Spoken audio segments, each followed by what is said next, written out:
Hello, sports fans. Happy Thursday. Welcome to ANF Plus Sports Tonight. I'm Scott Pennyman here with my normal Thursday partner, Brett That's Gilbert. right. Brett, what's going on? Not much, man. Just ready to talk some basketball.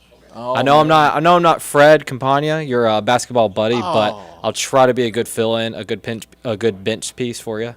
Hey, both of you guys know some NBA, right? Well, I haven't seen as much NBA as Fred, but I do what I can. Hey, I tell you what, though. This is something that you're going to like, right? With you being a Grizzlies fan, I guess we don't mind telling the people that you're a Grizzlies fan. No. I'm very ready to talk about this today, especially after yesterday. You said, what was it? I think you said, quote, "There's no chance the Grizzlies win this game tonight." You know what? If you're gonna be a trash talker like me, and you're gonna like say my team, stuff, and you're gonna put your chest behind it when you make a prediction about a game, you know what? You have to be here to man up when you're wrong about something too. Hey, look, I had the Grizzlies all wrong yesterday. I will admit, look, I thought they had no chance in hell winning that game yesterday with the way the Lakers have been playing and just kind of how the Grizzlies look in game one with Ja Morant. In my mind, I'm thinking there is no chance that they are able to win game two in a must-win situation without Ja Morant. But one thing that I probably didn't, account for as much as I should have was how used the Grizzlies were to playing without Ja Morant. They've done it a lot the last 2 years. Last year he was injured for a good part of the season. He's had some injuries this year, and then, of course, all his off-the-court issues that he had to take a little leave of absence from the team late in the season, too. Yeah. So, like you said, they have developed a style of play without Ja there. Last night it looked a little different than it has in the past. Usually it's Desmond Bane, and Jaren Jackson kind of getting the job done when Ja's not there. Jaren was still great. Desmond was good early, but down the stretch, really, if you look at his box score, it's not that bad. But he had 5 turnovers when the game was still pretty much up for grabs. Had some really just bad plays, bad misses. So it was really Jaren and Xavier Tillman, of all people, that kind of stepped up. It seemed like every time I looked up, Xavier Tillman had no one within 4 feet of him down low and just got the ball and got an easy dunk. I think for one point he was like 7 for 7 with 14 points. Like every time the man touched the ball, there was no one near him. Man, I was just about to bring up Xavier Tillman. I was going to say the second thing I didn't account for in the Grizzlies' Game 2 win yesterday. The second thing I didn't account for when I made my prediction was Xavier Tillman all of a sudden going to sleep, waking up, and channeling his inner Karl Malone. Because I had no idea. 22 points, 13 rebounds for a guy who I barely even knew was on the team coming into the game. I heard of Xavier Tillman. Give it to you. At Michigan State, played for Tom Izzo up there, so I heard of Xavier Tillman. I had no idea that he was going to look like prime Hakeem Olajuwon last night. So, look, hey, give him credit. Memphis came to play yesterday. I love it. Just when the crowd gets going in Memphis, everybody gets to screaming. They get that energy in the building. To me, they have one of the best home courts in the NBA just because of how crazy their fans are. And it looked like the Lakers were affected very early on by the physicality of the Grizzlies. They came out early, and I don't know, we'll say a little elbow nudge from Desmond Bane on the jump ball. It was incidental. It wasn't, if that's Dylan Brooks making that play, right. Things probably go a little bit differently. Right. But I don't think Bane's really known as a dirty player. No. So it was incidental, but it does kind of feed into, just like you said, the physicality of the games. And, these are probably 2 of the more physical teams in the league. So having them in the first round of the playoffs this is probably a series that's going to go at least 6 games. So, it's gonna get increasingly physical as we go along. Yeah, and when you look at the Lakers, they probably blew a good opportunity last night, right? Oh, for sure. An opportunity to go up 2-0 with Ja Morant out. And not to mention, now there's a few more days I don't know if Ja's going to be healthy enough to come back with the way he kind of fell. It looked kind of bad when he fell on that hand. But I think now he has a couple days to feel better. So now he's going to have about a 5-day rest for his hand. And the series is going to be 1-1 head to L.A., and we know the Grizzlies thrive in those sort of me-against-the-world type environments that they're going to face when they go to L.A. and play the Lakers in the Game 3. Series tied up at 1. Ja Morant, who knows what his status is? I don't know, but I just know that loss last night for the Lakers makes things a little more uncomfortable for them, to say the least. Yeah, it's funny because typically if you're the underdog – going into a series, what do you say going into it? We just got to steal one of the first 2. Steal one, and then we come back, you win your 2 at home, and then, hey, it's 3-1. Right. And that's still the case. The Lakers stole game 1, but the way this series is unfolded, it kind of feels like even though the Grizzlies dropped one of their 2 home games, it's kind of in the Grizzlies' favor. And the only reason I think that is because we have the momentum. I'm saying we. I'm in full fan Grizzlies mode. The Grizzlies have the momentum going back to LA. They just won a game without Ja. They will likely have Ja coming back. And I feel like LA, the Lakers, are feeling, like you said, that's a game we need it. We need it to win that because now they're getting their superstar back. And, I mean, they're going to get to play in Memphis again no matter what happens. And it just feels like last night was too good of an opportunity for the Lakers to let slip away. I mean, that's a game, if you're a Lakers fan, you have to win. You have to get that win and go back to LA up 2-0. But I will say this. The Grizzlies are one of the worst road teams in the league this year. Great home team. Look at their record. It's abysmal on the road. So if there's a way for LA to get right back in this series, I mean, it's tied 1-1. Right. But if there's a way for them to take over this series, getting 2 wins at home would be a great way to do it. Look, and my last thought on that is this. I mean, I think when we go through these NBA playoffs, I've always found NBA playoff time just so fascinating because we treat every game like it's a referendum on everything, right? I mean, so after a team loses a game, it's what are they even doing here in the playoffs? They don't even belong here. This team, you know, they're definitely going to lose this series, and then they play much better in the game too. And now we're like, oh, I can see a path to the NBA Finals for this team now. You know, that's 100%. Right, I think like our anchor and resident Lakers fan, Alan Devin, texted me this morning. I can't find it, but I think his exact quote was, I think his exact quote was, "Whoever wins Game 3 will win this series." Right. I mean, that's just that's how everybody. That's what you said, right? And I stand by it. Here's why. I heard y'all talking. Lakers dropping Game 2 is that you can come in. This is your show. I'm gonna let you. Go the ahead, Lakers dropping Game 2 is abysmal. They shouldn't. And I'm the Lakers fan, by the way. You got the Memphis fan. I'm the Lakers fan. The Lakers dropping Game 2. I'm a Cavaliers fan. Go ahead. Okay. Abysmal. I think because of everything y'all talked about, being that they split it at home, John Morant's out and they win, and then he's in and they win, he's out and they lose, talking about the Lakers, going back to Los Angeles, it's going to be a tone setter. This is where each team can prove that the first game they won wasn't a fluke. Yeah. You're in LA, you're at home, you have to win. It's a must win. If you lose back-to-back games to Memphis without Morant in Memphis and then once again in Los Angeles, I don't think the Lakers can do it. But if the Lakers can prove they can win against Memphis with or without Morant in LA, you're up 2-1 with another game in Los Angeles at home. Game 3 is going to be the decider, I think. And my text was Game 3, whoever wins the series. And I'm standing by that. We'll see what happens.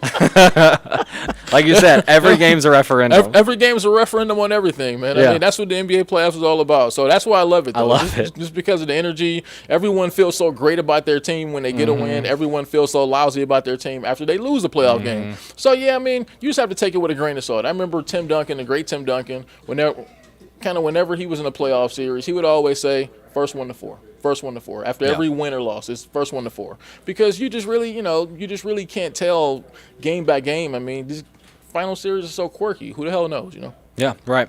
Cool. We had a few other games last night, and one very similar to the Grizzlies.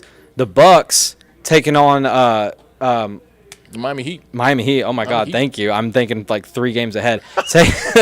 Taking on the Heat last night without Giannis. So it's kind of the same setup. And they're down 1-0 as well as the Grizzlies game. You think, okay, they don't have Giannis. Great opportunity for Miami to take a 2-0 lead and then go back to Miami.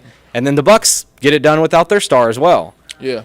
I mean, very similar games. They played out very similar ways. For sure. I mean, I think when you look at that Bucks team, I mean, they were even more dominant than the Grizzlies were last night. I mean, they just sort of knocked Miami around the court from start to finish, and they did it with team basketball.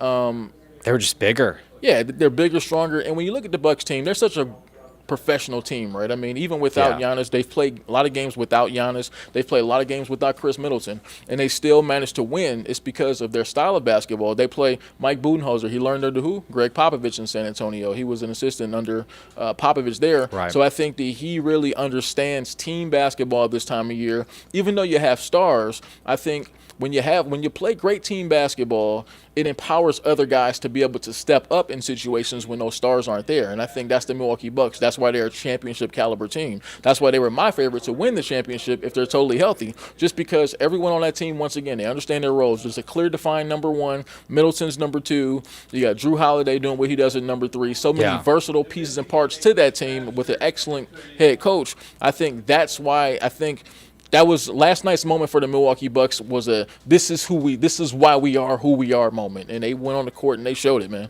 Yeah, I mean, they had that thing from the word go, and I don't think they ever gave up the lead from the first quarter on. I don't think so. Yeah, I mean, they dominated every phase. It's funny you mentioned Drew Holiday. I saw earlier this week, and we talked about this poll a little bit with Trae Young, but all the NBA players were polled on a series of questions. Who's the most overrated player in the league? Who's most underrated? Which player would you pick to start a franchise with today? And the most underrated players picked by his own peer, the most underrated player picked by his own peers was Drew Holiday, and he was also picked as the best defensive player in the NBA. So, I mean, that shows you, he doesn't always get the spotlight. I mean, he rarely gets a spotlight with Giannis there, but the players know what kind of player Drew Holiday is. And, I mean, he showed it last night, like you said, him and Middleton. I mean, like you said, they're a great team. I mean, it's good team basketball, even without Giannis out, and it's fun to watch. Yeah, when you ask everybody around the NBA about Drew Holiday, I mean, this is for years. Everyone has talked about what kind of player Drew Holiday is on both sides of the floor. And I think when the Bucks won the championship a couple years ago, we really got a true opportunity to see the kind of player. I mean, he was guarding Chris Paul 94 feet. Yeah.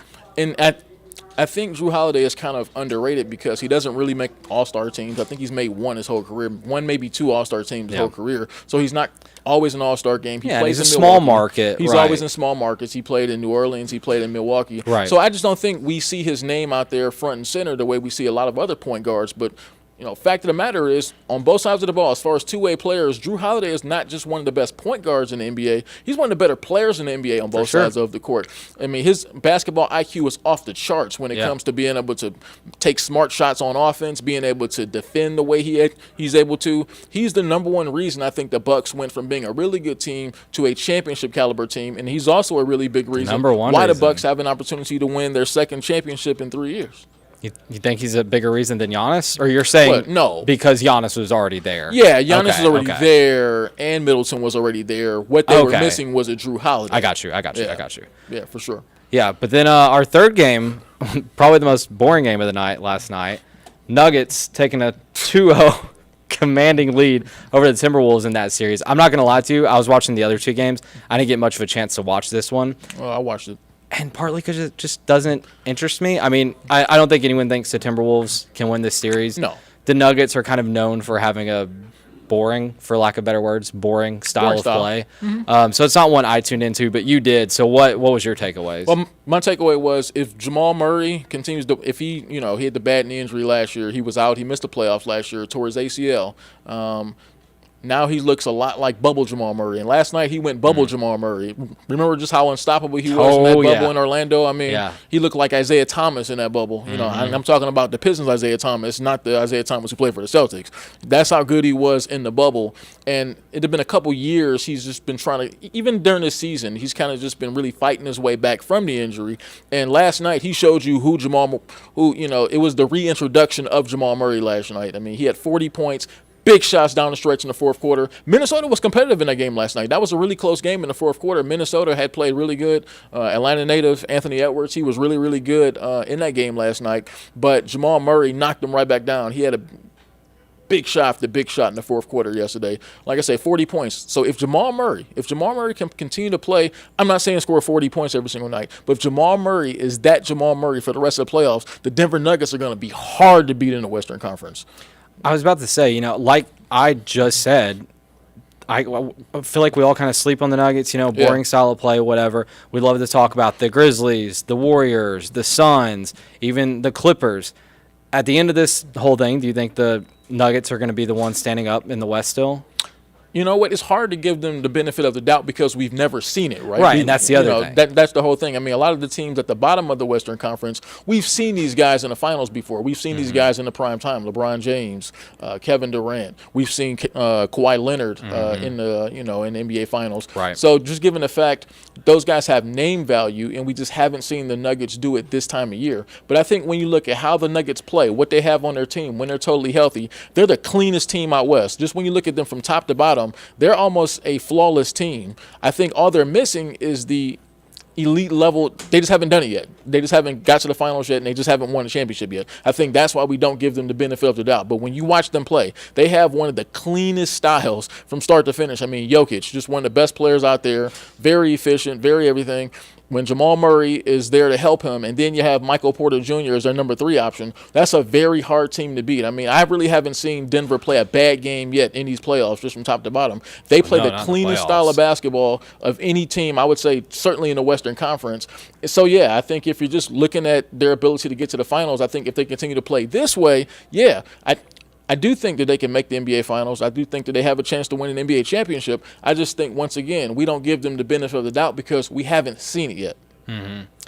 The NBA probably doesn't want that, right? They probably want their stars in there and not Jokic and the Nuggets in the NBA Finals. Yeah, I mean, we always say that every year, right? We always say, well, but I just think that used to be the way the NBA thought, right? I think they used to be, all about having the bigger markets in the NBA Finals. And, yeah, I think the NBA would still benefit if Los Angeles was in the finals and Boston was in the finals and it was Lakers versus Celtics. I think the NBA would still benefit. Yeah. But I just think this day and age, players can market themselves so many different ways now. I think if this was the 80s and 90s, a lot of us wouldn't know who Jokic was. A lot of us wouldn't know who Jamal Murray was. He's got 2 MVPs. That's hard not to know who he is. Yeah, but I think that true from that aspect. But I think with social media and everything, guys can manage their own message. Guys are known. But he doesn't. That's my thing. There's no one on that team that's fun off the court. Right. I'm sure Nuggets fans, follow all their guys on social media, and there's somebody there that they love. Right. But from an outside perspective,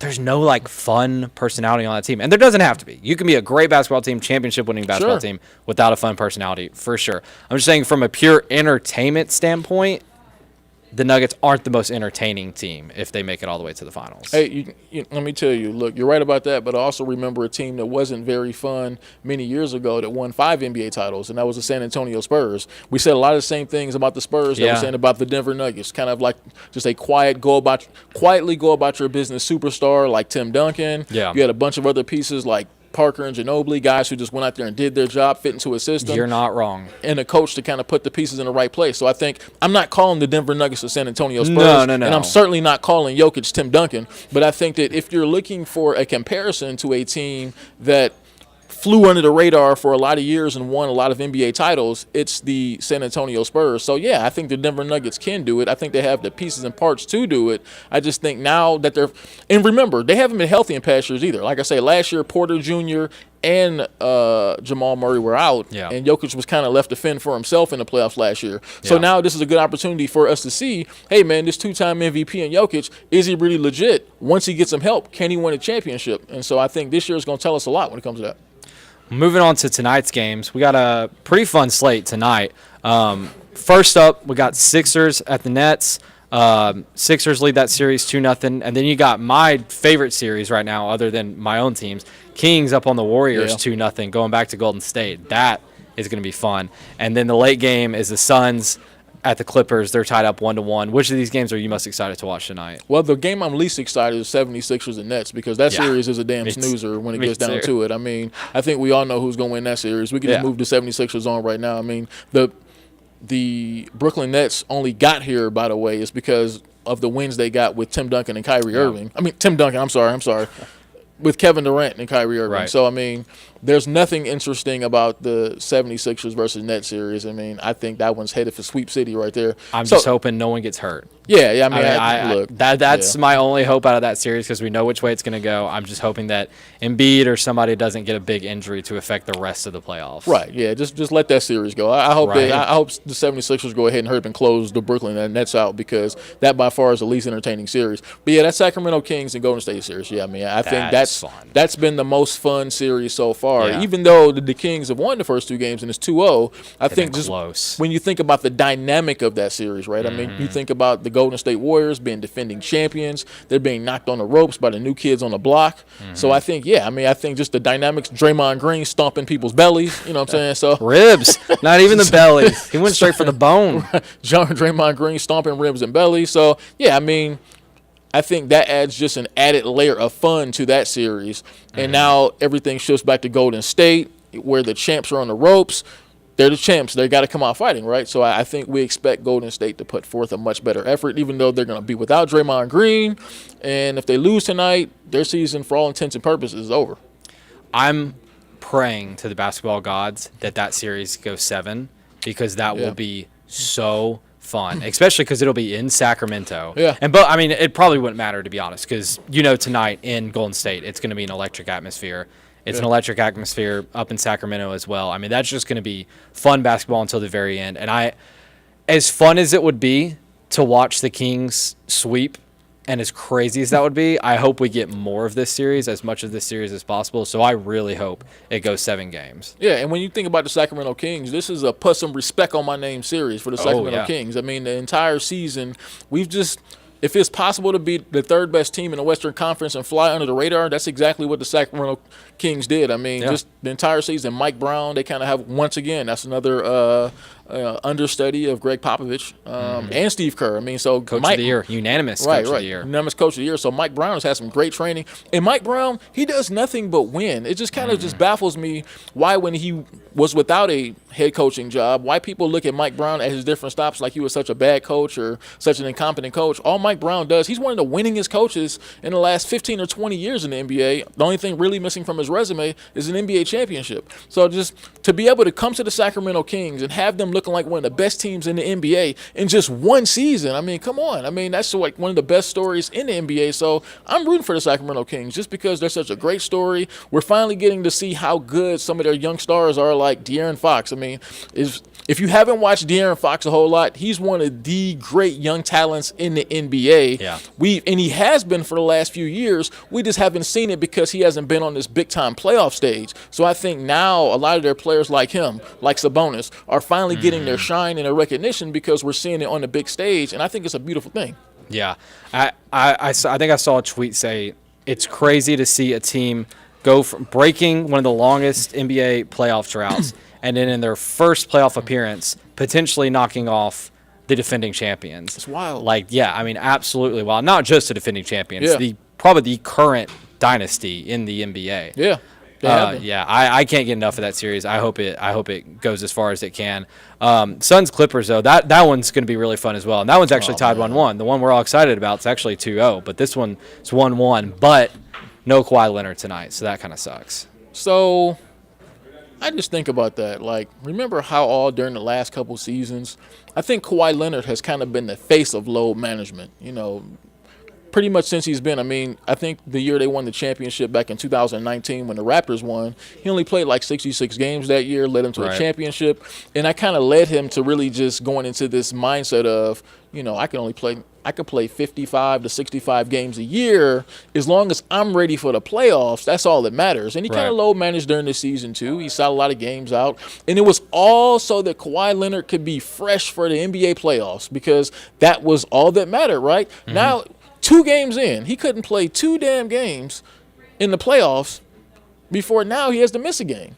So what does that mean for load management? I mean, does it really – I think what it shows is that you can sit 20, 30 games during the regular season, and it does not necessarily mean that you won't suffer an injury. It doesn't guarantee it. I think it helps the odds, and it's probably not what fans want to hear. It's not what I want to be saying, but the truth is load management does, improve player health. It does up your odds of being able to go deeper into the playoffs, be fresher. But I mean, a freak injury can happen, or even Kawhi's had a lot of freak injuries.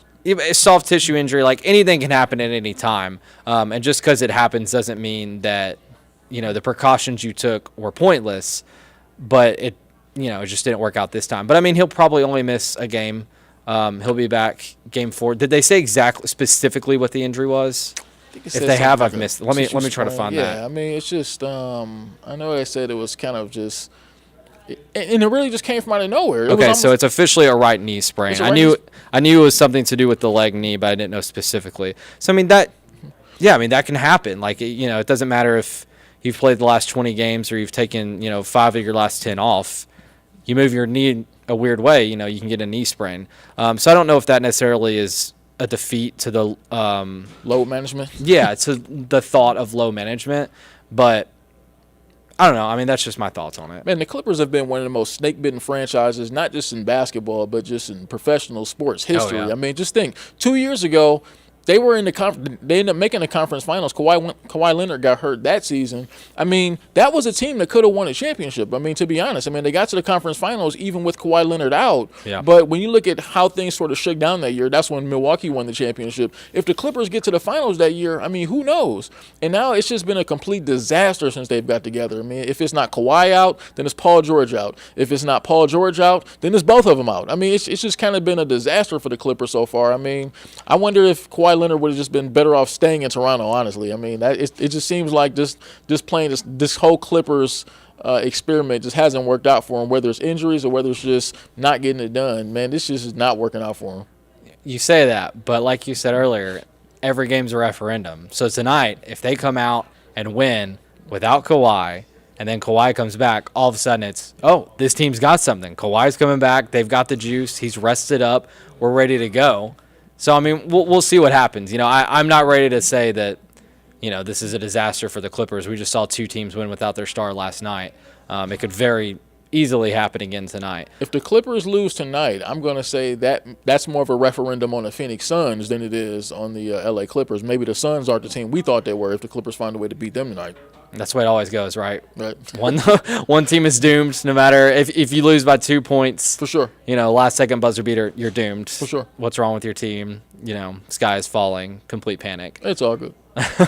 Scott, what's on your mind tonight? What's on my mind? Hey, a week from tonight, NFL draft, man. I mean, it's Wow, is it already a week? It is. a week away. NFL draft a week away from tonight, so we could be in the middle. Well, we will be in the middle of the NBA playoffs and the NFL draft. So Busy sports tonight, next Thursday. Yeah, just so that, and look, that should be a really fun show next Thursday, right? So Yeah. one of the things that's kind of been on my mind is just the intriguing. I mean, obviously we got the quarterbacks, but just kind of where Jalen Carter will fall. That's one of those things that's been kind of, because you hear so many things around draft time. I mean, you hear Seattle has a lot of interest, and you know, obviously if he falls to the Falcons, they can have a lot of interest. It's just, I think that's going to be the most intriguing storyline of the NFL draft is going to be where Jalen Carter falls, because obviously a lot of scouts have him ranked as the best player overall in the draft, the number one overall player, but we know he's not going number one overall. Even if he wasn't in any trouble at all, he probably wouldn't be going number one overall because he's not a quarterback. So I think where he falls in the draft is going to be the most intriguing things on draft night.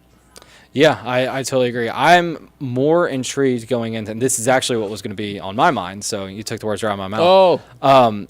I am more intrigued with this draft than I have been in years, because not only do we not know, and I'm going to wrap this up because we only got about 30 seconds, Cool. but not only do we not know who's going to go number one, we think it's going to be Bryce Young now, but for a while the consensus was C.J. Stroud. Yeah. I mean, it's back and forth depending on who you ask. For sure. We don't know where any of these guys are going to land. There's talks about Stroud falling to 4. There's talks about Richardson being taken at 1, which I don't think is going to happen. So I think no matter what plays out on draft night, people are going to be surprised, and it's going to be a fun ride to not know what's going to happen for once. Cool. Well, Brett, it's been fun, man. Yeah, it's been a good time. We'll be back here tomorrow night to find out if Scott was wrong about another injured player going into the Game 3 of the NBA the NBA playoffs. We're out of here. See y'all Later, man.